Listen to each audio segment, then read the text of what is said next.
Hello students, আজ আমরা দৃঢ়বস্তুর ঘূর্ণনের পার্ট 3 ভিডিওটা করছি, যেখানে আমরা শুরু করব আজকে 21 থেকে অঙ্ক শুরু করব এবং 30 পর্যন্ত অঙ্ক করব। ছায়াবুকের 478 পাতায় অঙ্কগুলো আছে, ঠিক আছে? তো আমরা আজকে শুরু করছি দৃঢ়বস্তুর ঘূর্ণনের পার্ট 3। প্রথম কোশ্চেন কি বলছে? প্রথম কোশ্চেন বলছে যে সৌরতন্ত্রে গ্রহসমূহের গতি কোন রাশির সংরক্ষণ নীতির উপর প্রতিষ্ঠিত? সৌরতন্ত্রে গ্রহসমূহের গতি কোন রাশির সংরক্ষণ নীতির উপর প্রতিষ্ঠিত? বলছে যে সৌরতন্ত্রের গ্রহসমূহ মানে বিভিন্ন গ্রহের কথাই বলা হচ্ছে, এবং যেটা আমাদের মহাকাশে যে গ্রহগুলো আছে সেই গ্রহগুলোর কথাই বলা হচ্ছে। সেই গ্রহগুলোর ক্ষেত্রে কিন্তু বাহ্যিকভাবে কোনো রকম টর্ক প্রযুক্ত হয় না। তাই সেখানে কি হবে, যেহেতু বাহ্যিকভাবে কোনো টর্ক প্রযুক্ত হচ্ছে না, কোনো রকম টর্ক প্রযুক্ত হচ্ছে না, তাই কি হবে এক্ষেত্রে কিন্তু বলছে কোন সংরক্ষণ নীতির উপর প্রতিষ্ঠিত হবে। তাহলে যেখানে টর্ক প্রযুক্ত হয় না, টর্কের মান 0 হয়ে যায়, সেখানে কি হয়, সেখানে কিন্তু আমাদের আয়তন কনস্ট্যান্ট হয়। অর্থাৎ কৌণিক ভরবেগের সংরক্ষণ নীতি মেনে চলে। ভরবেগের সংরক্ষণ নীতি মেনে চলে। কৌণিক ভরবেগের সংরক্ষণ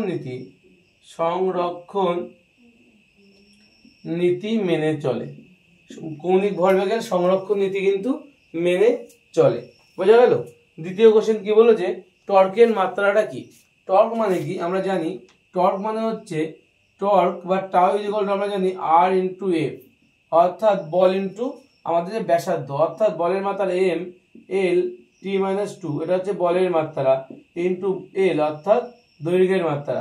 তাহলে কথা হবে এম এল স্কোয়ার টি মাইনাস 2, এটা হচ্ছে আমাদের টর্কের মাত্রা। এই কোশ্চেনটা কিন্তু খুব ইম্পর্টেন্ট একটা প্রশ্ন, টর্কের মাত্রা কি? 3 নম্বর কোশ্চেনে বলে 23 নম্বর কোশ্চেন বলছে। 23 নম্বর কোশ্চেন কি বলছে? বলছে মূলবিন্দুর সাপেক্ষে কোনো কণার অবস্থান ভেক্টর আর ভেক্টর বলে দিয়েছে, তারপরে লেখা আছে এফ ভেক্টর, এটা কিন্তু ভুল লেখা, তবে ওই কণাটির হবে। এফ ভেক্টর কণাটির উপর বলেছে, এটা ভুল লেখা, তবে ওই কণাটির উপরে আছে ক্রিয়ারত বল এফ ভেক্টর এবং মূলবিন্দুর সাপেক্ষে ওই বলের টর্ক এফ ভেক্টর যদি হয়, তাহলে আমাদের নির্ণয় কোনটা সঠিক। এখানে এই কোশ্চেনটা করার জন্য এটা খুব ইম্পর্টেন্ট প্রশ্ন, এবং প্রশ্নের একটু এক জায়গায় ভুল আছে, এটা এফ ভেক্টর ডবল লেখা আছে, ওটা কিন্তু টাইপিং মিস্টেক হতে পারে, ঠিক আছে?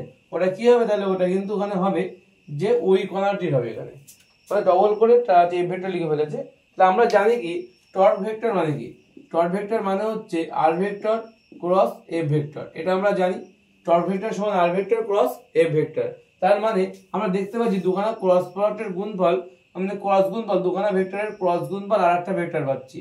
অর্থাৎ আমরা এটা বলতে পারি যে আর ভেক্টর, আমি ধরলাম এদিক বরাবর আমার এফ ভেক্টর যাচ্ছে, এদিক বরাবর যদি আর ভেক্টর হয়, একটা যদি এক্স অক্ষ বরাবর যদি আমার এফ ভেক্টর হয়, ওয়াই অক্ষ বরাবর যদি আমাদের আর ভেক্টর হয়, তাহলে নিঃসন্দেহে জেড অক্ষ বরাবর কি হবে, আমাদের জেড অক্ষ বরাবর আমাদের কিন্তু টাও ভেক্টর হবে। অর্থাৎ এখানে আমরা বলতে পারি টাও ভেক্টর সমান সমান আর ভেক্টর ক্রস এফ ভেক্টর, অর্থাৎ যে এই দুটো ভেক্টরের যে মানে তৃতীয় ভেক্টরটা কি হবে, যে ভেক্টরটা আমরা বের করছি সেই ভেক্টর সবসময়ের জন্য অপর দুটো ভেক্টরের সঙ্গে লম্ব থাকবে। অর্থাৎ আমি যদি আর এবং এফ এর ক্রস করি, তাহলে অবশ্যই টাও ভেক্টর তার সঙ্গে লম্বভাবে থাকবে, জেড অক্ষ বরাবর হবে।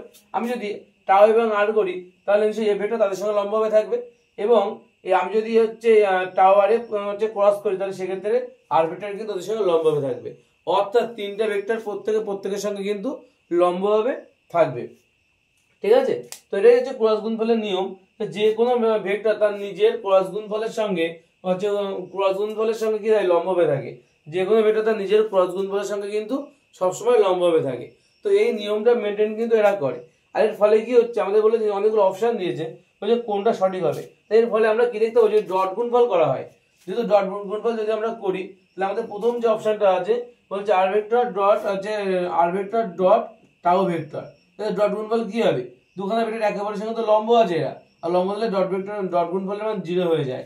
আর একটা কি আছে, এ ভেক্টর ডট টাও ভেক্টর, এখানেও কি হচ্ছে টাও এবং এফ এরা একেবারে সঙ্গে কি হচ্ছে, ডট প্রোডাক্ট করে একেবারে সঙ্গে 90 ডিগ্রি কোণ করে আছে, তো 90 ডিগ্রি, আর এটাও তো 90 ডিগ্রি ছিল, আর এটাও তো 90 ডিগ্রি আছে।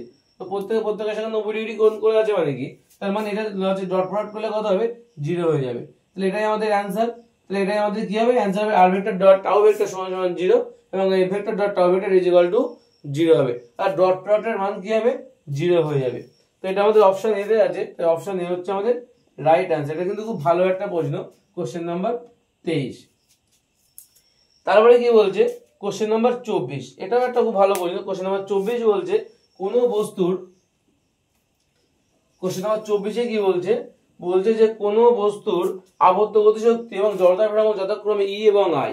তাহলে আমাদের বলেছে ই মানে কি, ই মানে বলেছে আবর্ত গতিশক্তি, যার সূত্র কি হাফ আই ওমেগা স্কোয়ার, এরকম বলে দেওয়া আছে হাফ আই ওমেগা স্কোয়ার, এটা আমাদের বলে দেওয়া আছে। আবার বলছে কি যে জড়তা ভ্রামক আই বলেছে, আই যদি হয় তাহলে বস্তুটির কৌণিক ভরবেগ কত হবে। কৌণিক ভরবেগ মানে আমরা কি জানি, এল is equal to I omega, এটা আমরা জানি এল is equal to I omega. তাহলে এখান থেকে আমরা কি পেতে পারি, তাহলে half into I omega into omega আমি লিখতে পারি, তার মানে আমরা পেতে পারি half into L into omega. এখান থেকে মান বের করলে কত হবে, ওমেগার মান যদি বের করি তাহলে এখান থেকে কোনাগুনি গুণ করলে 2e সমান সমান এল ইন্টু ওমেগা, ওমেগা সমান সমান কত হবে 2e বাই এল, ওমেগা সমান সমান কত হবে 2e বাই এল হবে। এখান থেকে আমরা যদি ওমেগার মানটা বসিয়ে দিই তাহলে আই ইন্টু ওমেগার মান কত 2e বাই এল, আর পাশে এল আছে, তাহলে এল স্কয়ার সমান সমান কত হবে 2e আই, বলতে পারি এটা এল স্কয়ার সমান সমান 2e আই, এটাই আমাদের অ্যান্সার। বা 2i যা একটা দেওয়া থাকবে, কি দেওয়া আছে এখানে 2e আই দেওয়া আছে, অর্থাৎ এটাই আমাদের অ্যান্সার। অপশন সি হচ্ছে রাইট অ্যান্সার, অপশন সি হচ্ছে right answer question number 24। Question number 24 তাহলে কি বললাম 2e আইটা হচ্ছে আমাদের রাইট অ্যান্সার, ক্লিয়ার। তারপরে কোশ্চেন নাম্বার 25 কি বলছে যে আবর্ত গতিতে ভরের সমতুল্য ভৌত রাশি কোনটি। আমাদের এই দৃঢ়বস্তুর ঘূর্ণনের একটা ছক আছে, লম্বা ছক আছে, যে জড়তা ভ্রামক তার হচ্ছে সমতুল্য ভৌত রাশি হচ্ছে ভরের সমতুল্য ভৌত রাশি হচ্ছে জড়তা ভ্রামক, যেমন রৈখিক বেগের সমতুল্য ভৌত রাশি হচ্ছে কৌণিক ভরবেগ। তারপর রৈখিক ত্বরণের সমতুল্য ভৌত রাশি হচ্ছে, বা আমরা কৌণিক ত্বরণের সমতুল্য ভৌত রাশি রৈখিক ত্বরণ বলতে পারি। তারপর আর কি কি আছে ওখানে, রৈখিক কৌণিক ভরবেগ এল এর সমতুল্য ভৌত রাশি হচ্ছে রৈখিক ভরবেগ, যেটাকে পি বলছি আমরা। আর কি কি আছে ওখানে, আরো অনেক কিছু আছে, যেমন আমরা বলতে পারি এখান থেকে ভর বললাম, ত্বরণ বললাম, বেগ, সরণ। সরণের যদি আমরা আবর্ত গতির ক্ষেত্রে যদি আমরা দেখি কোনটার সঙ্গে সিমিলারিটি আছে, সেটা হলো থিটা। কৌণিক সরণ বলছি যাকে আমরা, রৈখিক সরণ কৌণিক সরণের সঙ্গে সমতুল্য আছে। আর কি আছে, আর কৃতকার্য আমরা যেমন সূত্র বলছি F is equal to M A, ওখানে কি হয় এফ ইজ ইকুয়াল টু যদি এম এ হয়, এফ এর সমতুল্য রাশি হচ্ছে কি আছে, এফ এর সমতুল্য রাশি হচ্ছে টাও আছে। আমি সবটা একবার লিখে দিচ্ছি এখানে কোনটা সমতুল্য রাশি কোনটা হয়, তো খুব সুবিধা হবে তাহলে কোনটা সমতুল্য রাশি কোনটা। আচ্ছা, কোশ্চেন নাম্বার 25, আমরা কোশ্চেন নাম্বার 25 এর উত্তর তো আমাদের হবে ভরের সমতুল্য রাশি হচ্ছে আমাদের জড়তা ভ্রামক আই বলি আমরা, ভরের সমতুল্য রাশি। তো আমরা এখানে এক এক করে সবটাই লিখবো, প্রথমে ভর দিয়ে শুরু করি। তাহলে ভরের সমতুল্য রাশি হচ্ছে আই আছে, জড়তা ভ্রামক বলা হয়, ঠিক আছে। তাহলে বেগের সমতুল্য রাশি কি আছে ওমেগা, যাকে আমরা কৌণিক বেগ বলি। আচ্ছা, আচ্ছা, ত্বরণের সমতুল্য রাশি কি হবে, ত্বরণের সমতুল্য রাশি হচ্ছে আলফা, যাকে আমরা কৌণিক ত্বরণ বলছি, ঠিক আছে। সরণের এস, সরণের হচ্ছে আবর্ত গতির ক্ষেত্রে আমাদের যে সমতুল্য রাশি সেটা হচ্ছে থিটা হয়, ঠিক আছে। বল প্রযুক্ত যে বলটা প্রয়োগ করছে আমরা, তার সমতুল্য রাশি কিন্তু টর্ক, তার সমতুল্য রাশি কি হয় টর্ক হয়। আর কি আছে আমাদের যে রৈখিক ভরবেগ পি, তার সমতুল্য রাশি হচ্ছে এল, কৌণিক ভরবেগ হয়, ঠিক আছে। আর আমরা যে গতিশক্তি সূত্র ইউজ করি হাফ এম ভি স্কোয়ার, তো বোঝা যাচ্ছে এটা চেঞ্জ হয়ে কত হয়ে যাবে হাফ আই ওমেগা স্কোয়ার, কারণ আমরা এম এর সমতুল্য রাশি এক্ষুনি আই বললাম আর ভি এর সমতুল্য রাশি ওমেগা বললাম, তাহলে হাফ আই ওমেগা স্কোয়ার হবে। আর আমরা এফ ইজ ইকুয়াল টু যে এম এ ইউজ করি, F is equal to M A use করি, তো সেটা কি হয়ে যাবে এম মানে তো টাউ, তাহলে টাউ সমান সমান এম মানে আই আর এ মানে হচ্ছে আলফা, আমরা আগেই লিখেছি tau is equal to I alpha, এইভাবে কিন্তু হয়, ঠিক আছে। এবং এগুলো সব রৈখিক আর এগুলো সব আবর্ত, ঠিক আছে, এগুলো সব আবর্তর ক্ষেত্রে, এগুলো সব রৈখিকের ক্ষেত্রে। তো এখান থেকে আমরা বলতে পারি এটা যেমন রৈখিক ভরবে, যেমন হচ্ছে রৈখিকটা যেমন রৈখিক গতি, যেমন যে রৈখিক ভরবেগের সংরক্ষণ হচ্ছে ভরবেগের সংরক্ষণ সূত্র মেনে চলে, ঠিক আবর্ত গতিও কিন্তু কৌণিক ভরবেগের সংরক্ষণ সূত্র মেনে চলে, ঠিক আছে। সবই কিন্তু পুরো রৈখিক গতির সঙ্গে আবর্ত গতি কিন্তু পুরো সিমিলারিটি। যারা রৈখিক গতি যারা বুঝতে পারবে তা আবর্ত গতি খুব একটা বাঁধবে না, ঠিক আছে। তো এই ছকটা কিন্তু আমরা মুখস্থ করবে প্রত্যেকে, তাহলে কিন্তু পরীক্ষায় কোনো কোশ্চেন অ্যাটেন্ড করতে অসুবিধা হবে না। আমাদের নেক্সট কোশ্চেন কি বলছে, question number 27, sorry question number 26 কি বলছে, কোশ্চেন নাম্বার 26 বলছে কৌণিক ভরবেগ কি হবে। আচ্ছা, কৌণিক ভরবেগ মানে কি, আমরা এক্ষুনি বললাম কৌণিক ভরবেগ কি হয়, রৈখিক ভরবেগের কি, রৈখিক ভরবেগের তাহলে ভ্রামক, তাই তো। কৌণিক ভরবেগ কি অ্যাকচুয়ালি রৈখিক ভরবেগের ভ্রামক। ঠিক আছে, তো উত্তর কি হবে? এখানে উত্তর অনেকগুলো বলছে, যেমন কৌণিক ভরবেগ মানে কি জানি আমরা জানি, কৌণিক ভরবেগ মানে আমরা এল বলি কৌণিক ভরবেগকে। ঠিক আছে, হচ্ছে কৌণিক ভরবেগকে আমরা এল বলি, তা কিন্তু অলরেডি কি হয় রৈখিক ভরবেগ এবং তার ব্যাসার্ধের গুণফল, তাই তো। কৌণিক ভরবেগ অ্যাকচুয়ালি কি, কৌণিক ভরবেগ অ্যাকচুয়ালি জড়তার ভ্রামক এবং আমরা জড়তার ভ্রামক এবং হচ্ছে কৌণিক বেগ, এটা যেমন জানি, ঠিক এটাও হলো সত্যি যে এল ভেক্টর সমান সমান কি হয় আর ভেক্টর ক্রস বি ভেক্টর, অর্থাৎ রৈখিক ভরবেগ এবং তার ব্যাসার্ধের গুণফল কিন্তু কৌণিক ভরবেগ, এটা কিন্তু হয়। অর্থাৎ আমরা এখান থেকে কি কি পেতে পারি, আমাদের এখান থেকে বলছে যে কৌণিক ভরবেগ কি রৈখিক ভরবেগের ভ্রামক, এটা তো উত্তর আমাদের হচ্ছে রৈখিক ভরবেগের ভ্রামকই বটে। তো এই যে রৈখিক ভরবেগ আছে এখানে, আর ভ্রামক না আর গুণ যাকে ভ্রামক বলা হচ্ছে, রৈখিক ভরবেগের ভ্রামক হচ্ছে কৌণিক ভরবেগ, এই জন্য অপশানে রাইট আনসার। এছাড়াও যেগুলো আছে সেগুলো একটু বলি, ভর এবং কৌণিক বেগের গুণফল মোটেও নয়, ভর এবং কৌণিক বেগের গুণফল নয়। আমরা যদি দেখি এল ইজিক্যাল টু কি হয় I alpha, L is equal to কি হয় I into alpha, L is equal to কি হয়, আচ্ছা আমাদের ভরবেগ মানে কি ছিল, ভর মানে ভর ইন্টু বেগ, তাই তো। আচ্ছা I omega, I omega sorry I omega. তো এখান থেকে আমার কি হচ্ছে আই মানে জড়তার ভ্রামক এবং কৌণিক বেগের গুণফল হয়, তাহলে ভর আর কৌণিক বেগ নয় কখনো কিন্তু। ঠিক আছে, আর একটা কি আছে, আর একটা হচ্ছে জড়তার ভ্রামক এবং বেগের গুণফল। আচ্ছা জড়তার ভ্রামক তো দিয়েছে, কিন্তু বেগ মানে তো ভি, কিন্তু কৌণিক বেগ বলা থাকলে হতো, তাই হচ্ছে জড়তার ভ্রামক এবং বেগ নয়, জড়তার ভ্রামক এবং কৌণিক বেগ বলা থাকলে সেটা উত্তর হতো। আর বলছে কৌণিক বেগের ভ্রামক, কৌণিক ভরবেগ কখনো কৌণিক বেগের ভ্রামক হতে পারে না, কৌণিক বেগের সঙ্গে তো আর গুণ করা নেই না, আর গুণ করা তো পি এর সঙ্গে, তাই রৈখিক ভরবেগের একমাত্র ভ্রামক সঠিক অ্যান্সার হবে আমাদের। কোশ্চেন নাম্বার 26 তাহলে কি বললাম, কোশ্চেন নাম্বার 26টা তাহলে বললাম, কোশ্চেন নাম্বার 26টা বললাম তাহলে কি, যে রৈখিক ভরবেগের ভ্রামক, ভরবেগের ভ্রামক, কোশ্চেন নাম্বার 26। ঠিক আছে, তো নেক্সট কোশ্চেন কি বলছে, একটি বল এফ ভেক্টর দেওয়া আছে, মানে এফ এর মাথায় একটা ভেক্টর চিহ্ন হবে, ভেক্টর চিহ্ন দেওয়া নেই, ভেক্টর চিহ্ন না দিলে অঙ্কটা ভুল কিন্তু। তো এফ এর মাথায় কিন্তু একটা ভেক্টর চিহ্ন হবে। তো বলছে এফ ভেক্টর, কোশ্চেন নাম্বার 27 কি বলছে, যে একটি বল F vector -6 I cap, F vector সমান কি বলছে -6 আই ক্যাপ। আর একটা কথা বলেছে আর ভেক্টর বলে দিয়েছে, আর ভেক্টর মানে কত বলে দিয়েছে, আর ভেক্টর মানে বলে দিয়েছে 4 জে ক্যাপ। কোশ্চেনটা কি বলছে, বলছে একটা বল এফ ভেক্টর -6 আই ক্যাপ এবং অবস্থান ভেক্টর আর ভেক্টর 4 জে ক্যাপের ক্রিয়া করলে টর্ক কি হবে, টর্কের মান বের করতে বলছে। তা টর্ক যদি বের করতে, টর্ক ভেক্টর মানে কি আমাদের আমরা জানি আর ভেক্টর ক্রস এফ ভেক্টর। তো আর ভেক্টর যদি বসাই আমরা, আর ভেক্টরের মান কত 4j, আর ভেক্টর মানে 4j ক্রস, এখানে ক্রস হবে কোনটা -6 আই ক্যাপ, -6 আই ক্যাপ। তাহলে আমাদের কি হয় ক্রস প্রোডাক্টের ক্ষেত্রে কি হয় আই জে এবং কে এর মান কত হয়ে যায় 0 হয়ে যায়, এবং আই জে কে এগুলোর মান আমরা পাই। তাহলে আমরা যদি দেখে নিই আই জে আর কে তিনটে যদি লিখে নিই, তাহলে আমরা আই থেকে যে আই ক্রস জে করলে কে পাবো, জে ক্রস কে করলে আই পাবো, আর হচ্ছে কে ক্রস আই করলে জে পাবো। কিন্তু উল্টো কথা যদি হয় অ্যান্টিক্লকওয়াইজ, জে ক্রস আই করলে মাইনাস কে পাবো, ঠিক আছে, কে ক্রস আই করলে মাইনাস জে পাবো, আর কে ক্রস জে করলে মাইনাস হচ্ছে আই পাবো আমরা। ঠিক আছে, উল্টো কথাও কিন্তু চলে, সেক্ষেত্রে মাইনাস পাই একটা করে।